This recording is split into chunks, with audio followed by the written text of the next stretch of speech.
something in common. We're not accustomed to wearing this much clothes.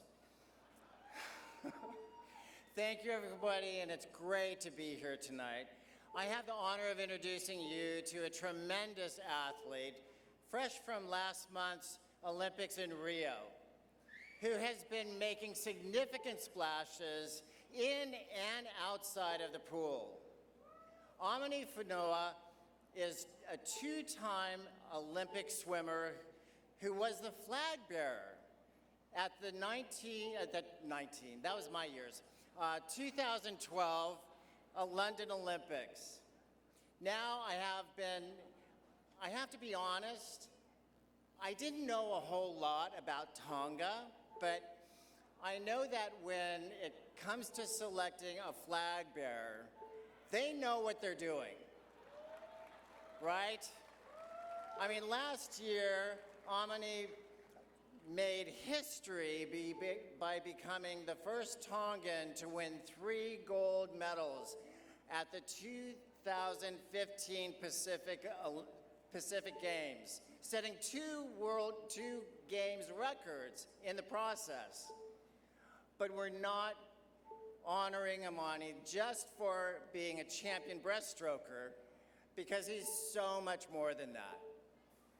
By coming out to his teammates at a conservative Texas A&M university, and by coming out very powerfully to the world in 2013, he's become an inspiration and role model for the LGBT athletes everywhere.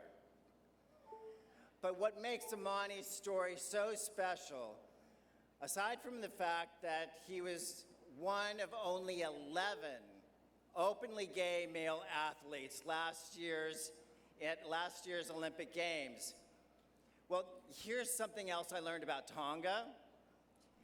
It's such a conservative country that it's still technically illegal to be gay there. And Texas A&M University is in, well, Texas, of all places.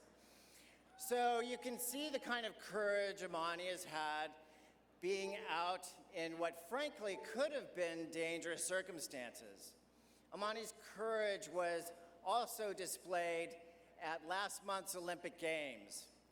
As you may have read, a straight reporter from the Daily Beast, boo, I know, wrote a horrible story about Olympians hooking up on Grindr.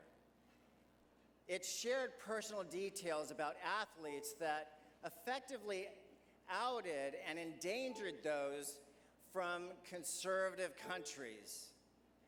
Of course, those who were in the closet couldn't speak out for themselves, but Amini didn't have those restraints. He aggressively, publicly, and quite creatively denounced the article and the reporter, giving voice to Olympians who didn't feel safe to speak out for themselves.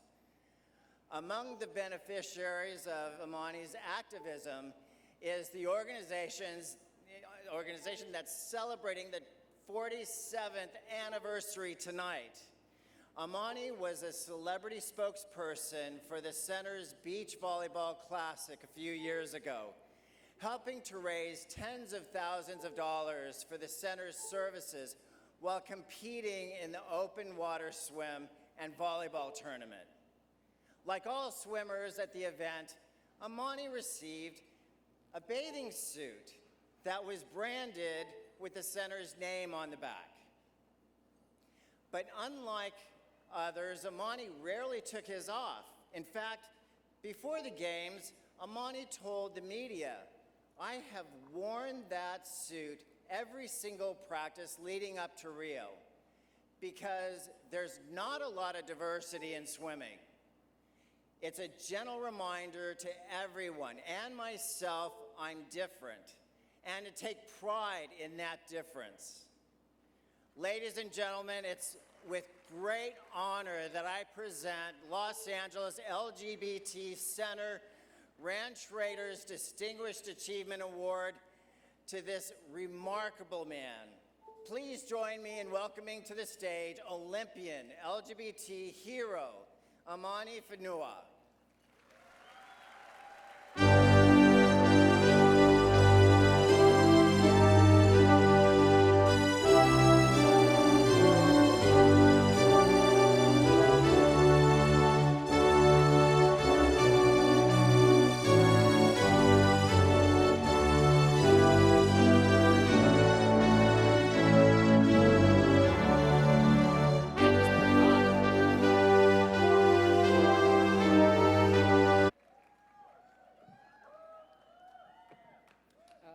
Let me start off by thanking the ever-dashingly handsome Greg Louganis, receiving this award from somebody who trailblazed the way for the LGBT in sports. It is a tremendous honor, and the importance of your presence is not lost on me. So thank you, and I am touched by your speech, truly. I was one out of 11 gay male athletes at the Rio 2016 Olympics.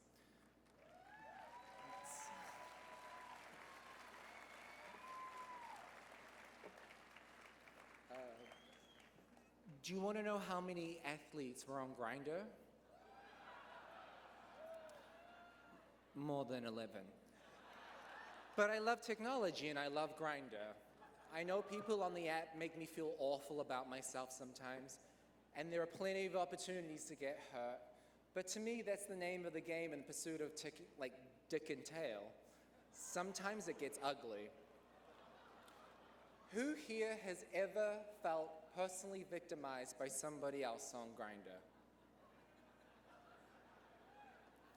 I mean, we've all been there, but if you can filter through all the nastiness, you are left with something. And that something is community.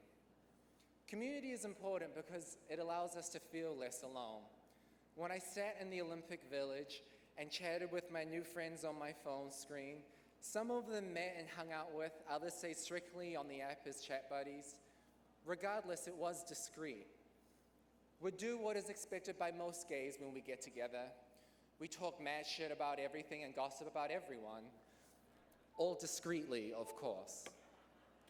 We talked about what meals were good in the village. We shared pictures of superstar athletes we got to meet. But most importantly, we discussed all their varying levels of outness and why it was so difficult for some of them to come out back home. I opened up about Tonga and the laws there, and we made progress, this common ground on difficulty in living your truth. Establishing a community amongst a disenfranchised bunch of elite athletes was fun.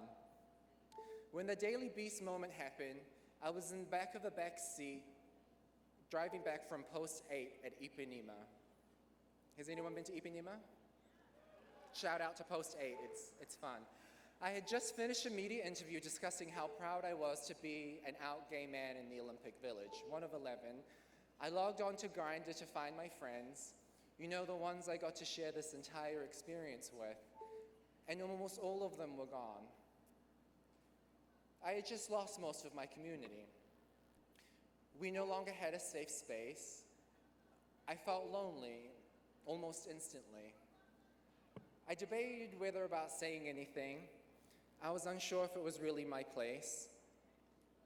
Then I decided, yes, it is my place. I opened my Twitter and out fell my heart. First in a heated rage, then in a crushing wave of sadness that brought me to tears. Sometimes being a part of a community means protecting it, and I protect my family.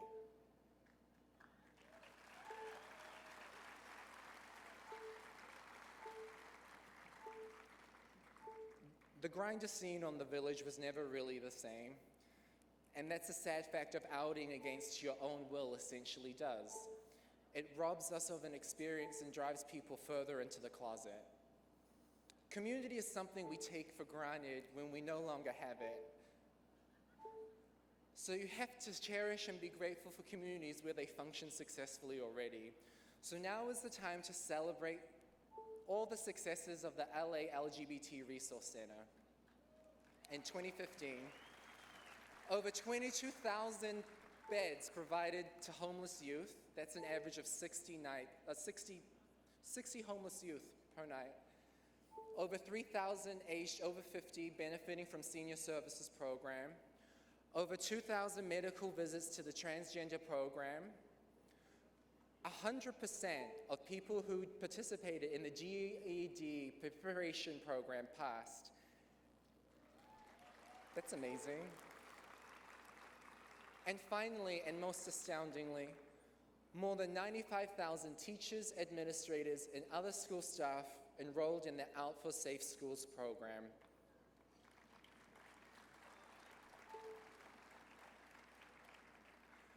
When I stand before you, I feel the community's strength, and tonight is a celebration of the center's continued success in the future. I would like to dedicate this award to communities wherever they exist, in cyberspace or reality, and stressing the importance of finding it. If you're in a country where you can't live in your truth yet, seek numbers, stay hopeful, and develop the courage to believe that you have the ability to change people's perspective by simply being you. Malo apito o falahiato.